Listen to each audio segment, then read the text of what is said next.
Hello friends, welcome to my channel. This is my little space on YouTube where I share my creative journey with hand knitting and hand spinning. My name is Lisa and I'm coming to you right outside of the great city of Chicago in the US.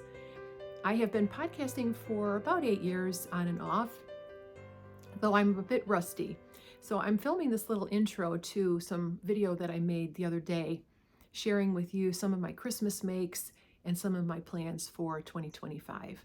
So if you've just stumbled upon this channel, a big warm welcome to you.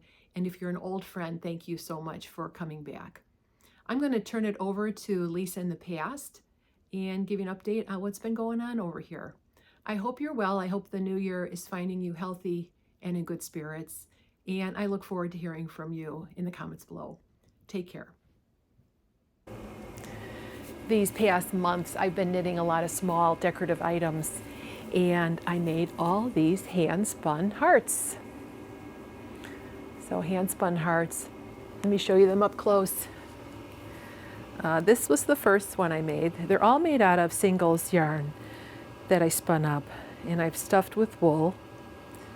And this one's I think this one's Rauma. This one's a Chagall. It's also Chagall. There's a red one. I made a Felix cardigan with this one last year. Here's a little variegated. There's a pink one. And then this little guy here is made out of a 2-ply hand spun fin wool. And I've used 2 different patterns for this. A pattern called Hearts by Amanda Berry, and it's a knit flat and then seam up the side pattern. So most of them were made using that. I just love these. So cute. But then I was looking for one that I might knit in the round, and I found this other pattern which is called Little Wool Hearts by Heather Pelletier. Got little scribbles on here. Everything I talk about I'll put in the description below, all the pattern links, etc. And if you ever have any questions, feel free to just reach out. I'm always happy to direct you to any information that you might need. So yeah, so hand spun hearts. Don't know really what I'm going to do with them. I'm just going to hang them up everywhere. And yeah, I really enjoyed making these little hand-spun hearts. They made me very happy. Most of them, let's give you some information about needle size, etc. So the bigger ones, I knit, I think I used a 4mm needle, and the yarn was quite bulky. Yeah, so most of the yarn I used for the bigger ones were these singles, spindle spun singles. So I spun them fairly thick, and then I made the hearts at a tight gauge. So this is some of the Rauma that I spun up, spindle spun. So they're all spindle, that's the other thing I want to mention, they're all spindle spun hearts. So the bigger ones knit flat on a 4mm, and then the tiny little ones I used a 3mm needle, and this was more of an Aran weight. So I found that with these little decorative items, it's good to knit them at a pretty tight gauge. So yes, I knit most of them flat, except this one is in the round. It's on a little silk ribbon, and it was a little bit fussy in the round heart. I made 2 of them. There's another one upstairs on the other tree. But I like this heart shape quite a bit, and I like that at the end there was no seaming for that one. Though I didn't do too bad of a job on the seaming here. This one, you can hardly tell which side is seamed. I used mattress stitch for these.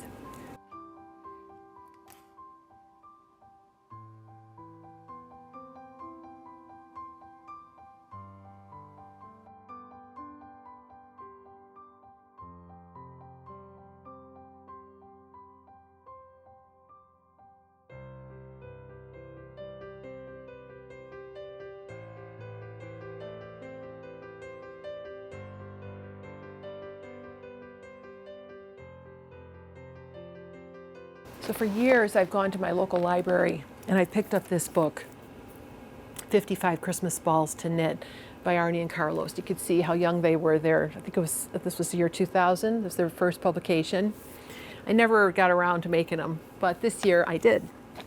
So I picked up my own copy at Thrift Books, and I made a series of Christmas balls. I think I started probably the second week in November, and I just made a bunch of sparkly balls and colorwork balls.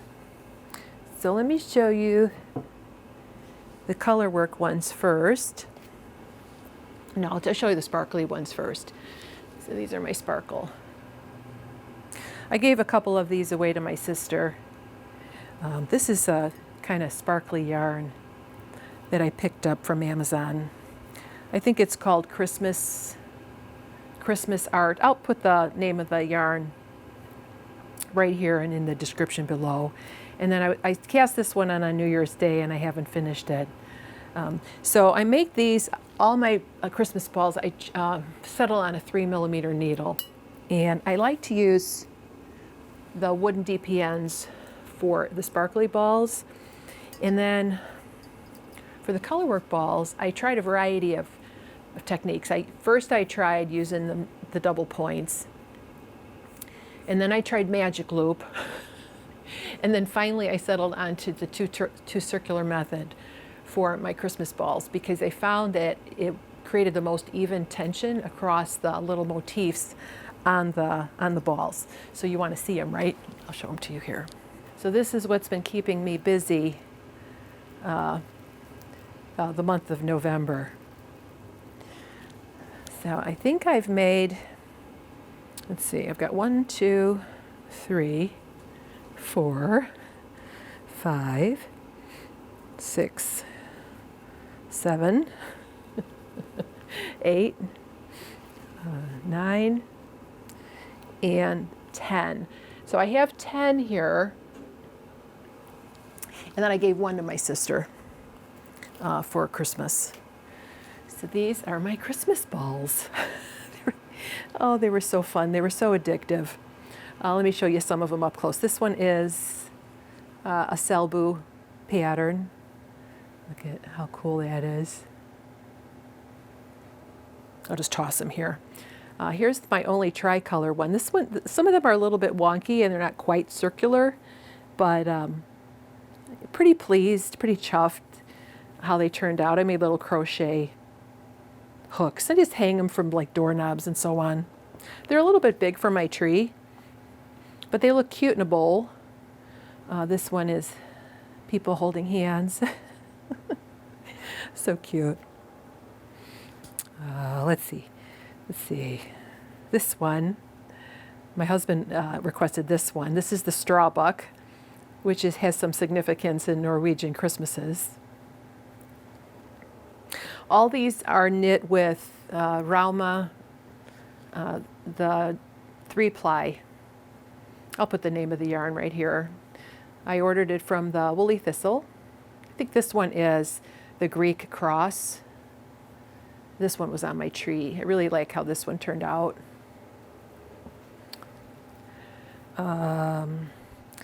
This one's a reindeer, of course.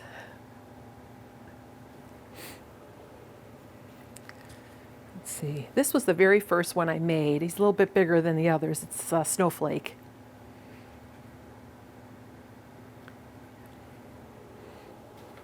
Here's your traditional X's and O's shape.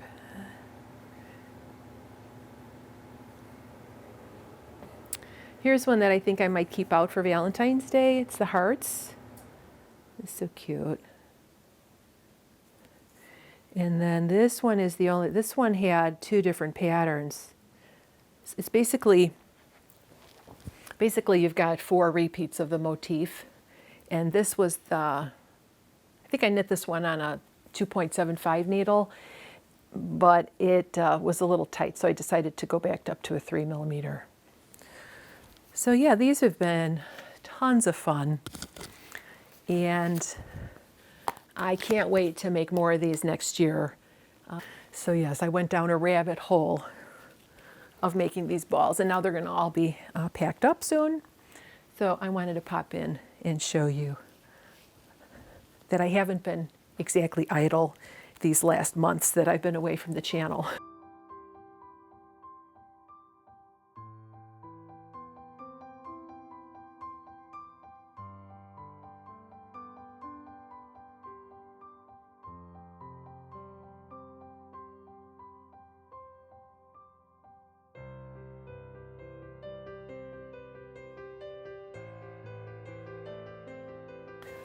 So I have my little tiny tree here.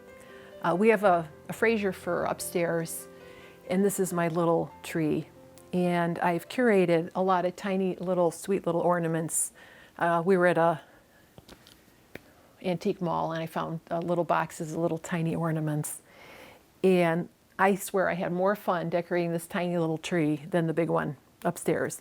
I've got like little Norwegian skiers and little glass, little bells and, cute little toys on there. And I thought, wow, this tree needs a skirt. So I went to Ravelry and I found this pattern. I can take it off now since we're going to take this down today or tomorrow. I don't know about you, I like to hang on to our decorations for as long as possible, even though Christmas is well and truly over. So I found this pattern for a Christmas tree skirt. And this is crocheted on a P hook, I think a 9mm. I was thinking I could even wear it. I could wear it as a little capelet. So I'm not much of a crochet artist. However, this pattern was so easy. I'll show you what the pattern name is. It's called Let It Snow Christmas Tree Skirt here. And it's by Heather Anderson. And I crocheted this up using Lion brand. I think it's their Woolly bulky yarn. And boy, I started it on a Friday evening and I was done on Sunday. And I was kind of obsessed with getting this finished. It's quite heavy. And then I elected to do the border in this deep red shade. But these baubles are so easy to make using crochet. I couldn't believe it. So one of my goals for 2025 is to crochet more, get a little bit more proficient. I have an Attic 24 kit upstairs, a blanket kit that I've been wanting to crochet up, and I think I'm confident now that I can do it. So yeah, so underneath the tree I kept all these. I collected all my little sheep and llamas, that were gifted to me or I picked up from different stores. There's a little alpaca. And then this little guy, he's a felted Shetland ram. And then little plastic. So I'm taking all my little sheep and llamas and so on, and they live underneath the tree.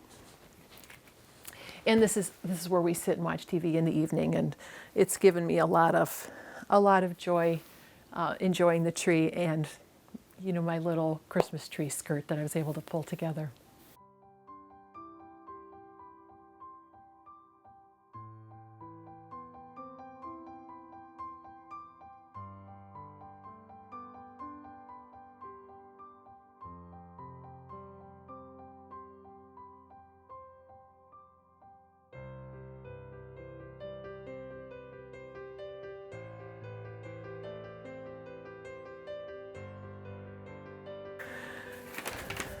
So that wasn't the only Christmas knit. One of my friends, Susan, who has the Wild Cottage Craft podcast here on YouTube, she was participating in a knit-along. It was Telly Bean's merrymaking cowl knit-along. And she goes, "Do you want to join me?" Well, I said, "Sure, of course. I'm a joiner. I'm not always a finisher, but I'm a joiner." So I ordered a kit from Miss Babs for this design. And in retrospect, I could have just used sock yarn scraps that I had laying around the house, but so my kit was delayed. So I don't think I actually started knitting it until, I think it was the 7th of December. I think it was like a 12-day knit along, and I was like 7 days late. But I still was able to finish it in about a week and a day, and I'll show you what it looks like. So this is one of her, Stephanie Lofton, I think her name is. She calls these her shawl-shaped cowls, and it's pretty fun. It was really, really fun to knit. This was an accessory that I didn't know I needed. It just sits right over your neck. It keeps your whole chest area nice and toasty in this cold Chicago winter we're having. So yeah, so it starts out with this is sort of garland. And then this is a red bricks with snow. And then you've got, these are supposed to be Christmas lights. They're tiny little baubles. This is supposed to be reminiscent of a nice, toasty, warm blanket. And you've got your wreaths, wrapping paper, the red and the white, and the snowflakes. And then these were so fun to knit. We've got the Christmas trucks with the trees, kind of a candy cane stripe. And then finally, the reindeer with an optional sleigh and Christmas tree that you could knit. And then a little bit of zigzag at the end, and then some ribbing. So the kit came with, I think, 6 or 7 different colors, but I did switch out a couple of the colors. The red that was in the kit was kind of a burgundy, and I wanted more of a bright Christmas red, so I used some leftover sock yarn. I think the red is Pru yarns, P-R-U yarns, in their lipstick colorway. And then I think I also swapped out the white. This is it's almost white. It's a white with a very pale avocado green mixed in. And I actually used that yarn for some socks that I knit up in the spring.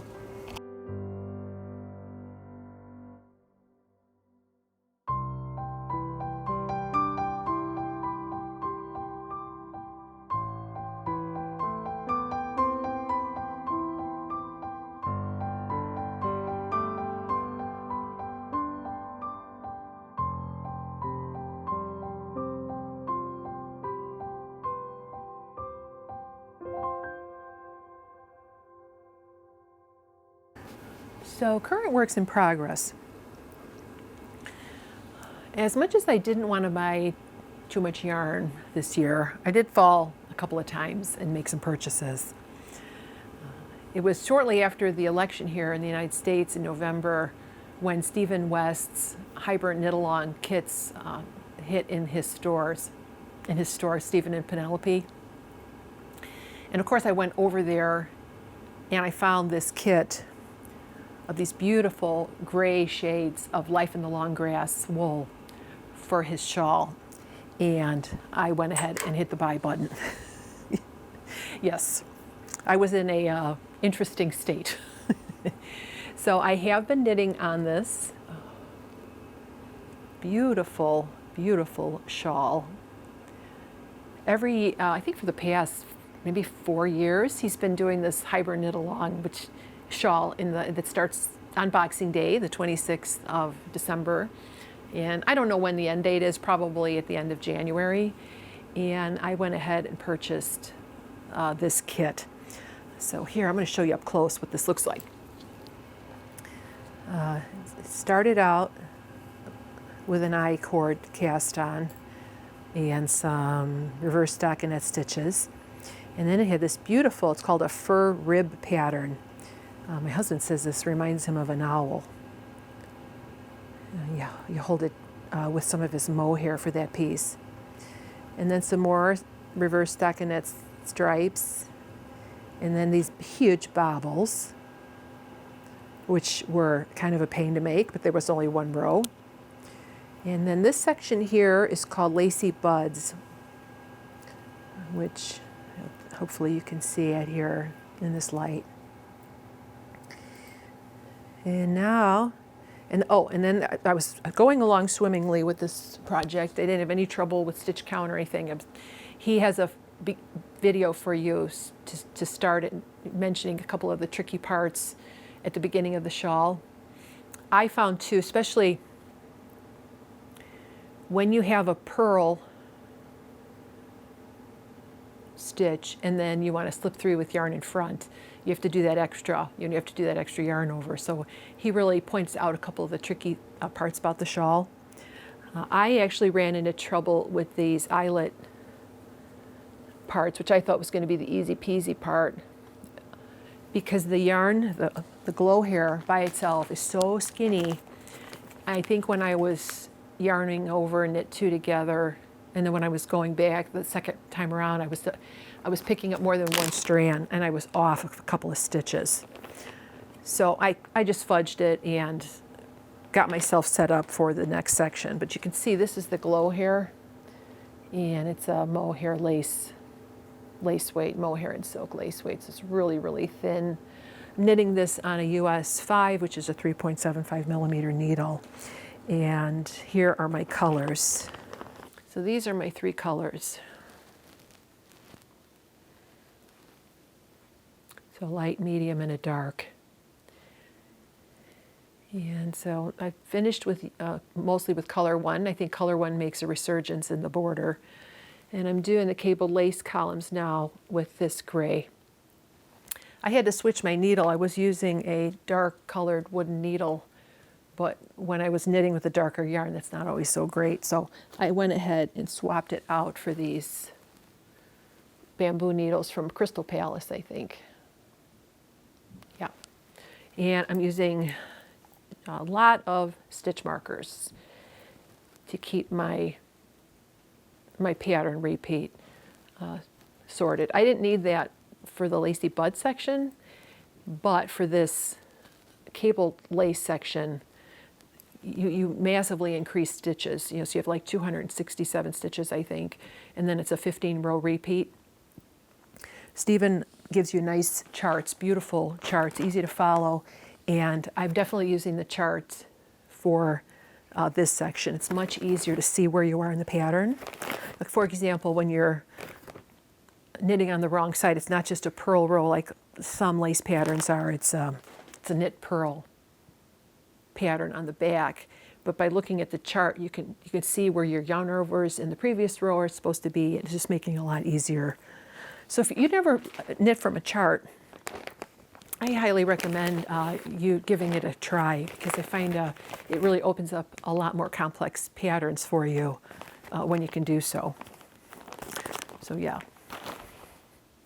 So yeah, speaking of charts, I'm a huge Isabel Kramer fan. And Isabel came out with a pattern recently called the Cozy Walk Shawl. And I was so smitten. She did hers in this walk collection, big mohair, thick yarn, just gorgeous. Everything in like a pure snowy white. And what I decided to do was to knit it out of this outrageous orchid pink. This is called Coraline, the colorway. It's a Rowan brushed fleece. And I have enough of this to make this shawl. And you can see it's basically just a horseshoe lace pattern. And she also has a very nice chart. And this would be a great pattern if you're just learning how to use a chart, because the wrong side rows are just purl. And then you're really only needing to pay attention on the right side. So yeah, I'm imagining this great big fluffy shawl to go over my gray coat this winter. So yeah, very fun, very, very fun, and nice switch out. This is knit with a US 10, which is a 6mm needle, and I'm actually using these Addy squared needles. And I'm finding that this is the best choice for this yarn, which tends to be quite sticky, and it kind of sticks together because it's a blown yarn. So the other thing I've been working on is some hand-spun socks. During the Tour de Fleece, I spun up 8 ounces of a kit. Let's see if I can find it here.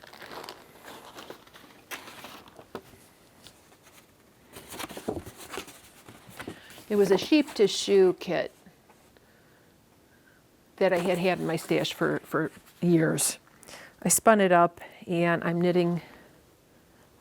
I'm almost done with these socks. I'll film again next week or the week after when there's better light. But I'm on to the toe for this one. It's a 3-ply. I cast on 48 stitches on a 2.75 needle. And I have had some problems. I had finished one sock. I actually had Kitchenered the toe, and I had these huge gaping holes on each side of the toe. I don't know what I did. I was trying a different way to do the SSK. So I took it apart, and I had to, pick up all the stitches again, which was kind of a pain. But yeah, just basically a 2x2 ribbed sock. And I know it looks really skinny, but it's nice on the foot. And then just a regular plain foot. And I'm using the Church Mouse Yarns DK recipe, which is an excellent introduction to heel flap and gusset construction. They have 2 sets of instructions, one for a 64 stitch fingering weight and then one for a 48 stitch DK weight. So it's really nice for hand spun if your hand spun's just a little bit thicker. So I thought this would be a good chance to kind of share with you some of my, I won't go through everything I made in 2024, but what I accomplished in 2024 and what I hope to accomplish in the coming year. So unfortunately, last year I was not all that productive with my knitting, but when I pulled out, I actually just did a brainstorm of everything I completed. I finished 2 pairs of, I wanted to show you these socks because I don't think I made these hot cocoa socks last year. If you check my video from last year about this time, you'll see. And then I did finish these lavender bloom socks this spring.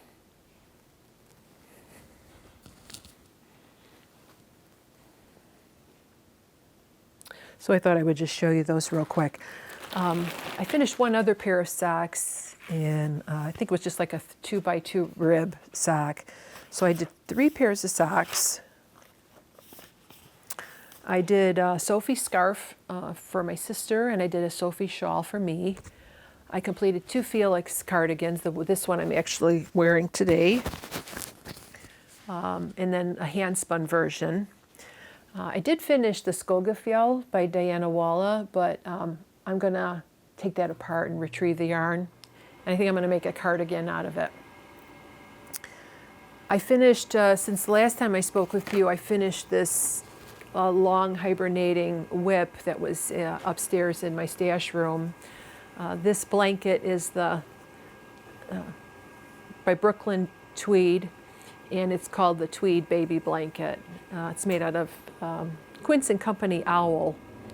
Pulled it out of stash, and I did finish that just since the last time I talked to you. So that's a finished blanket I have on the list. What else? Oh yes, my girlfriend gave me this, and she gave me this sticker too. Here, can you see what it says? Life's too short to knit with cheap yarn. I made the Mabel cardigan by Isabel Kramer out of Durarum Natura Ulisse. I did a hand-spun mitten, and that was all I could think of. And then, of course, my 11 Christmas balls and my multiple hand-spun hearts. So not the greatest output for 2024, but you know, listing them all out, it's like I did accomplish something. So yeah, so this year my I wrote a list here in my book of wishful finishes for 2025. I want to finish my hybrid knit along. I've been working on that pretty much, that and the handspun socks pretty much exclusively. I want to make 2 patterns by Nadia Crétin Lechen, which is a new to me designer. I want to make the Marnie pullover, which is actually a free pattern on Ravelry, and I bought the yarn for that. So de Rerum Natura is a beautiful yarn out of France, and there's only a couple of vendors that sell it in the US and Canada, and I couldn't get the colors that I wanted. So I went ahead to the website and I actually purchased the yarn directly from France, and even with shipping, it was comparable to what I would have paid if I bought it from La Mercerie or some other. I think there's River Studios, some store in the U.S. carries it. So I purchased a sweater quantity of Ulysse, and what a nice box it came in. It also came with a beautiful card. And I purchased these 3 colors. This is called, I think it's granite or fusain, I think, which means charcoal. And then this is the rose shade. And then this is the birch, I think it translates to birch, bruyere or something. And so those are the 3 colors I'm going to make the Marnie pullover in. So I'm pretty excited about that. I do want to cast that on pretty soon. What else? I also want to knit the All Day Everyday cardigan by the same designer. Let me see. And I found 2 sweater quantities of yarn that might make an option for this. It's called All Day Everyday Cardigan. Nadia had a sale recently. I purchased 3 of her patterns. I purchased three of her other cardigan patterns. One of them is called the All Day Everyday Cardigan. Here's a picture. I love wearing cardigans in the house, and I just really like some of the details on this model. So I went in my stash and I found this beautiful yarn from Lisa Souza that I purchased, I think it's 2011. Yes, stash from 2011. It's in this, I think the colorway is called Blackberry or Blackberry. I think she has a funny spelling on it. And I did a swatch. So I'll insert some better pictures in here because the light's kind of fading here. Yeah, you can't really, let me see if I get closer to the camera. You can see this. Yeah, it's kind of a dark burgundy. Yeah, I'll insert a picture for you. So I thought I could make it out of that, or I have a sweater quantity of this. It's called, it's a Border Leicester yarn from Glenfiddich Wool. I also did a swatch for that one. I met gauge with both yarns. The gray is quite a bit coarser because the Border Leicester yarn's a long wool. And this is a BFL. This one is BFL, which is significantly softer. So I think I'm going to go ahead and cast on with the burgundy shade, or the sort of the wine shade. And then I'm going to find another pattern for this beautiful wool. I think it'd make a great, like a jacket type. I have enough that I could even do a little cable cardigan.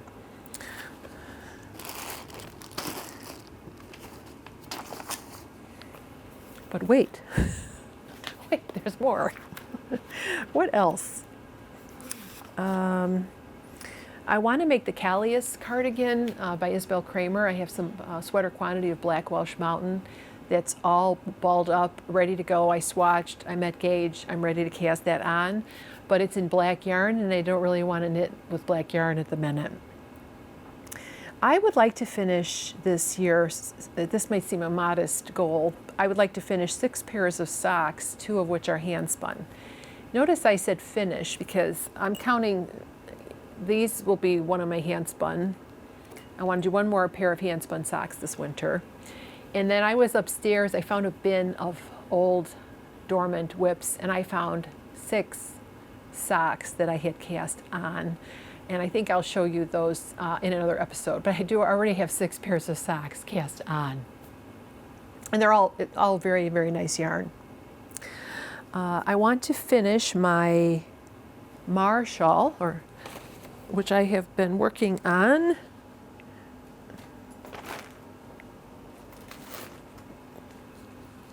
Kind of went by the wayside when I started the hybrid knit along. It's a pattern by Moonstruck Knits. It's got this really cool slip stitch rosette type pattern, which I actually was doing wrong initially, and I've since corrected, but am I going to go back? No.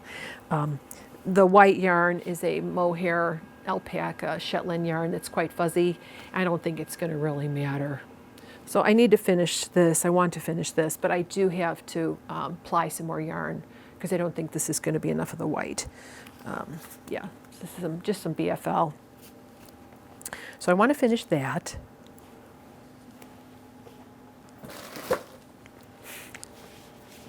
I'm doing this so I can be held accountable, and I thought maybe in my bi-weekly or monthly podcast I could revisit my list and see how I'm doing with that. I'm a great starter, but not always the best finisher. I want to knit at least one summer garment. I want to finish the Cozy Walk shawl, the pink fluffy one that I showed you just a moment ago. I have the Botanic shawl by Stephen West. Hopefully while I'm talking about this, I've inserted pictures. The Botanic shawl is a hand-spun project that I have had on the needles for a couple of years, and I'm almost done. I really want to complete that. I want to finish the Julie's wrap, which is this long garter stitch wrap with twisted ribbing all around the edges and bobbles. I don't know. I'm on the ribbing. I want to finish that. I have a Malabrigo garter stitch wrap with eyelets that I've been working on and off again. I'd like to finish that. I'd like to do an Attic 24 blanket. I think I have 2 kits upstairs that one is like a modular, I think it's called the Bright blanket. It's these kind of like granny squares with kind of a star motif on the inside. The other one is just crocheted back and forth. And what else? And then I want to finish the Yohira shawl by Iri Shimizu. I've started that. And then a jumper or a top, that pullover that I found in this bin of UFOs. I found this. I can't really see it in this light very well, but this is the Carpino pullover by Carol Feller. It's made out of Brooklyn tweed. Their fingering weight, I think it's called Loft. And when I had last stopped working on it, I was doing some of the waist shaping. And so I think this is very doable to complete this year. I've already got the body done. So what is the waist? I probably got 40%, 30% of it done, because I still have to do the sleeves and the rest of the body. But I think I'm going to finish this. I think it's going to be a little tight on me, but I'm hoping it'll block out. It's going to be more like a t-shirt than like a sweater. So that's on my list.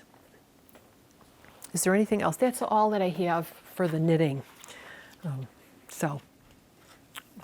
For spinning, I want to spin another sweater quantity of Corriedale. I've got a beautiful white, bright white Corriedale that I'm carded up and I'm spinning for a 3-ply. So I'm aiming for like a 3-ply Gilead by De Rerum Natura, kind of a simile. And I want to make Nadia Crétin-Lachen's Ferndale pattern. It's a cardigan with beautiful cables in the front. And I have not made a cabled cardigan yet, and I think it might make a nice first entry into that. I want to spin for handspun socks again. I want to do more handspun socks.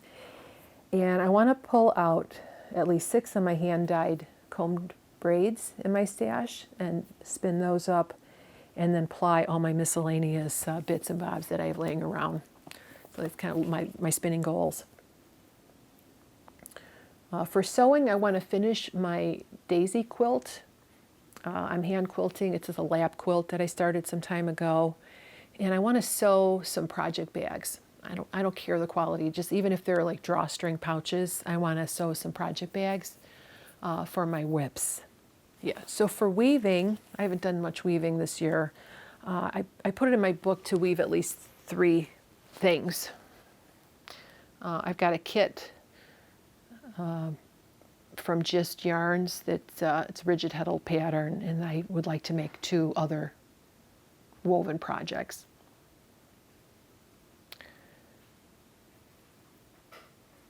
Yeah, so that's kind of a lot. So what are your goals for 2025? Do you have any intentions, things that you want to work on? We have a Ravelry group, the Soulful Spinners, and I will link that group in the description below. Maybe you could pop in, and I'll start a thread on some of our, maybe we could list out some of our 2025 intentions and goals.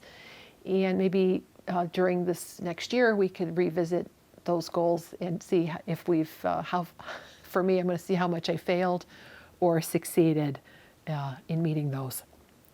So thank you so much for spending time with me today, and I look forward to talking to you again real soon.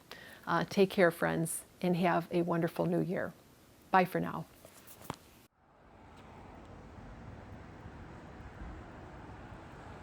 Hey, these are all the members.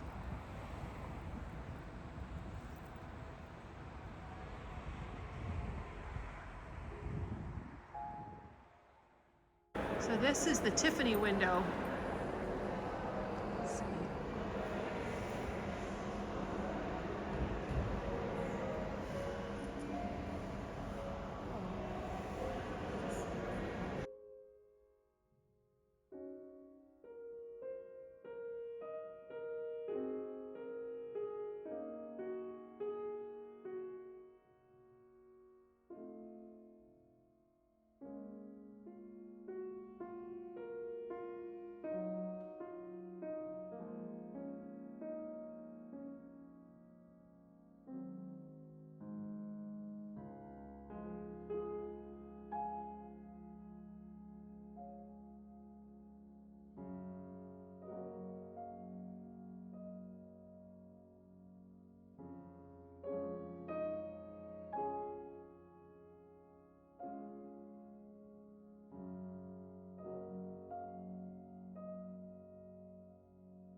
Of course, somebody mending. Camille Pissarro.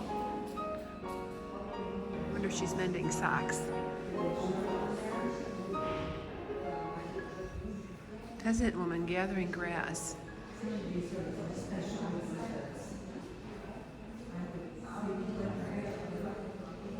Well, she looks like she's having fun.